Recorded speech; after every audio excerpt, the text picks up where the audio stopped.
This is not just a temple. This is a place where even God chose to meditate. Hidden in the Himalayas, at over 10,000 feet, stands Badrinath, a temple so ancient that even its origins are wrapped in mystery. And the story of this place is not just about devotion, it's about stillness, about rediscovery, and about a saint who brought the lost back to life. Thousands of years ago, this place was covered in dense forest, Badri trees everywhere. And here, two sages were deep in meditation, Nara and Narayana. No one knew then these were not ordinary ascetics. They were forms of Vishnu himself.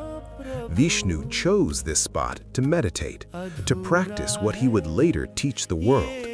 That's why this temple is different. In most temples, Vishnu stands or reclines.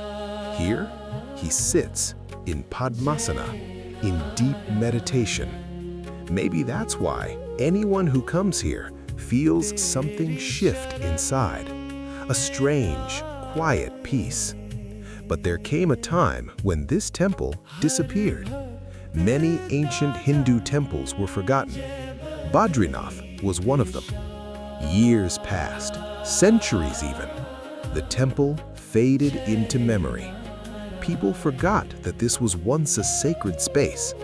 Then came the 8th century, and with it came Adi Shankaracharya, a philosopher, a saint, a reviver of temples.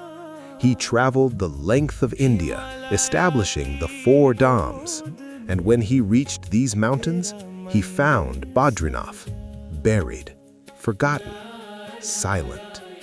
Shankaracharya didn't just rebuild it, he brought it back to life. And he started a tradition that continues to this day. Even now, the chief priest of Badrinath comes from Kerala, because Shankaracharya was from Kerala. This temple still carries his vision. Badrinath has something else that leaves people stunned. Tapt Kund, a hot water spring in sub-zero temperatures. Science calls it a geothermal activity. Faith calls it the blessing of Agni, the fire god. Pilgrims bathe here before entering the temple, not just to cleanse the body, but to prepare the mind. And then there's the mystery of winter. Every year, when the snow becomes too heavy, Badrinath closes for 6 months, and the deity of Badri Vishal is taken down to Joshimath, to a smaller temple, where worship continues through the cold.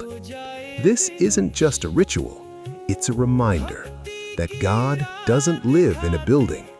God lives in devotion.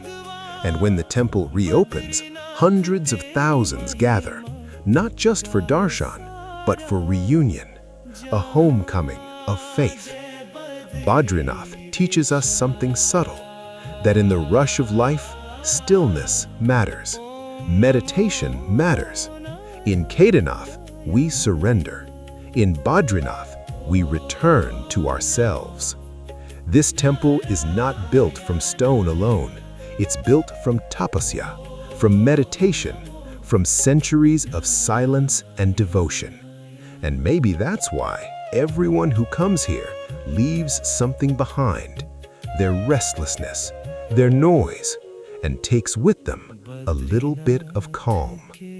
Badrinath is not just a temple, it's an experience, meditation, a journey back to yourself.